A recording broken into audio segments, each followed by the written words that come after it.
The alts are moving again with ETH leading the charge this time. We've also got BTC over 100,000. Meme players, great news for you. XRP price talk at the end. Due to the graphic nature of this program, listener discretion is advised. Hola, mi amigo and amigas. Yeah, that's right. I'm practicing my Spanish because I'm going to be needing it soon. What are we talking about? Crypto. But before we get into that, your comments come first. Hot, spicy, no relevant. Maybe I'll share it at the beginning of the next video. Jeremy Touche starts us off supporting the channel. Thank you very much. Jeremy says, Klaus for SEC chairman. Forget the rest. Appreciate you, Klaus. Hit that like button, share, and subscribe. I wouldn't be good for the SEC chairman now in terms of like maybe a press secretary. Oh, dude, I would love that. Robbie Rivington says, English on holiday in Spain. Loving your updates. Keep it up, mate. Dude, watching the channel while you travel, that's freaking awesome. Money Bags Not Bob, nice name there, buddy, says, Regions Bank blocked my crypto transactions in 2022. I broke the story earlier about the FDIC getting caught unbanking people and screwing with people's finances for something that wasn't even illegal. Replace the word crypto with like hobby painting or hobby horse riding. My bank blocked me because I'm into horses. And what if you live in an area where they're very like anti-horse, right? Like, doesn't that sound stupid as shit? If something is legal, banks, FDIC, especially as it's a government entity, should not be involved. Ray Wagner says, I expect more crypto regulation in Canada until we get rid of the clown convention running the country. I have Canadian news today, Ray Wagner and my friends Dunor.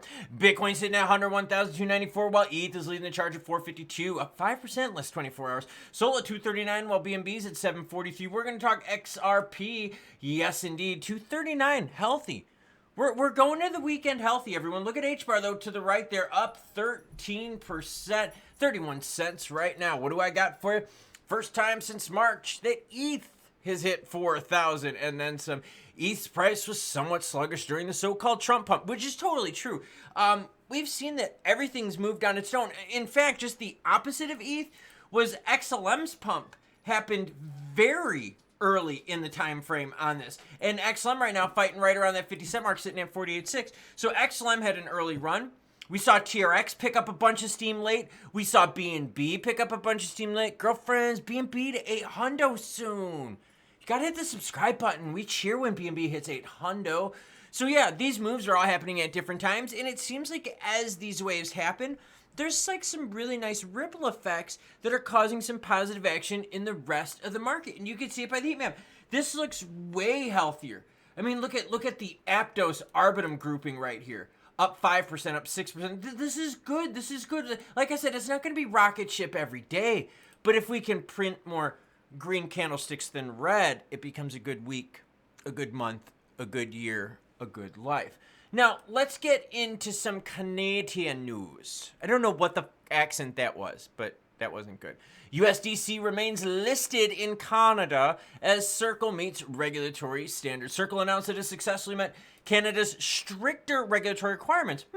Didn't we have a Ray Wagner earlier talking about Canadians being a bit strict with crypto? I wonder when I share the comments. Oh, when they're hot, spicy, or relevant. I told you I'd bring them up for the reason. The company added that USDC is the first stablecoin to achieve this milestone as it continues to engage with Canadian authorities as they develop a regulated market.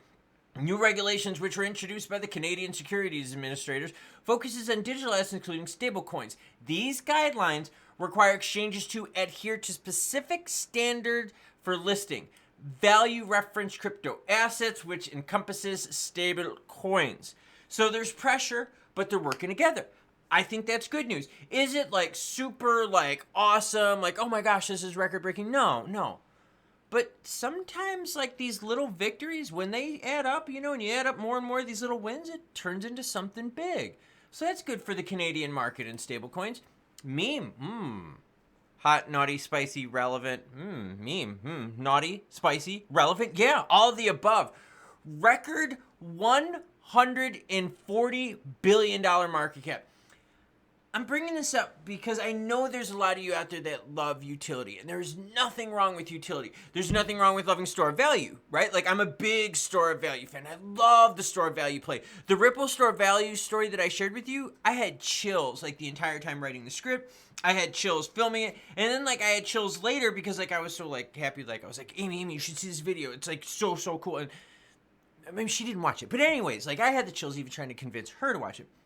But my point is as long as you make money, I'm happy with you. But there's also a bunch of different reasons people are into crypto, and meme is one of them. Meme is super risky. When you start going like even like funkier memes, like celebrity meme coins, which are like ruggy rugs, you know, and insider action, like yeah, there's different sections. There's high risk crypto, there's low risk, there's sort of a bunch of different plays. So it's not just about utility; it's about what you want out of crypto. Do you want the risk? Do you want lower risk, but you want utility? Do you want a strictly utility-based token that doesn't have any economic value? I mean, like, there's a whole bunch of different uses, but hey, as long as you're playing in the crypto pool, I'm cool with that. Okay, now let's not forget, though, because in not too far in the distant future, and what distant future is that? The 11th is CPI data. You want this market to stay nice and green? Let's get some help from macros. This would be good because if inflation comes down, remember last one we had a spike, but if it comes down now, guess what? We can all take that sigh of relief. You take that sigh of relief, it translates into what, everyone? A week later, Jerome Powell, 85% chance that we're going to get a quarter cut. See, what happens is we're getting like all like enthralled in this, oh, Trump picked this person, oh, Ripple hit $2, oh, ETH is 4, oh, BNBs is 7. Like, we're getting all like bombarded by this. That remember, the macros are also becoming juicier as well. They don't become like juicy like overnight. This takes time. But as we're getting bombarded with the super good stuff, you've got juiciness building in the background. This is the gravy, right? This is great. When you're cooking that turkey, you know, and it's got a little juice on there, and you add some of that juice to your stuffing. You know what I'm talking about. That's what this is. So, CPI data, we're going to be covering a live stream on that December 11th. Week later, Fed, 25 basis point cut. Big expectations on that. XRP price talk, let's do it. Why? Time and time again, we've seen that players love XRP above 20 cents. They like it even more above 225. They're not yet kind of going with the, hey, we can hold on to 245 yet. But the market's feeling better, right? All that panic, all these big candlesticks right here where we saw some big spicy action here at 280, then to go down to 230. This is much more comfortable. This feels better. Going into the weekend with this setup is good. Now, when we zoom in here, and I got this set up to the 15-minute candlesticks, you could see, having a little trouble here breaking 240. We did break it here. But it didn't last, like an hour and a half. That's not good. I mean, that's good for some things, but for crypto runs, no, that's not good. Right here, look at this candlestick. Oh, did not make it, but close to that 240. This one right here, breached 240, couldn't hold. This last move, like as we're recording, as I'm doing this right now, didn't hold 240 either, but the move is still early. So right now you're seeing some short-term resistance at that 240, but definitely a lot of good support. If we're looking at this and we're looking at this move here going, okay, cool. We're starting to see some definite big buy zones here, right? When you start to see that and we're seeing it above 220, are you cool with that? I mean, just think, this has just been nutso world for the last month, and we've got things in the background percolating. Inflation coming down, rates coming down. People are starting to work with regulators more, which is really, really good. Some of the laggards, yeah, even ETH has been a laggard, and the article talks about it here. And we've talked about it. ETH is late to the show, but now it's starting to come to the show. Where ETH was late to the show, XLM was early. BTC touching all-time highs, and people are like, nah. That's the world we live in. Think of that last statement I said. We're at 101,000 BTC, and I'm not like screaming and yelling and freaking out or anything like that. It's like, oh, okay. 100,000 BTC, I'm cool with that. Oh, $2.30, $2.40 XRP, I'm pretty happy with that, because bring on the better news in the background that is going to help us out month after month, quarter after quarter, and year after year. So what's happening right now? Well, we're starting to get normalized feeling to this run. The hysteria of it's starting to go away, But you notice that the price really isn't eroding that much because we're still seeing other things popping in the market. And overall market cap just keeps growing. So, okay, maybe not everyone that we're into is at like all-time high zone, but if we pulled back maybe 10, 15, 20% from that all-time high zone or the recent high zone, let's talk about it, right? And then maybe our friends over here where we have some holdings in there are starting to go, well, it's cool. It's totally cool. ETH was just so late to the party. And now that ETH is coming to the party, we're seeing some gains from the alts, but it's going to take a little bit more to break us through.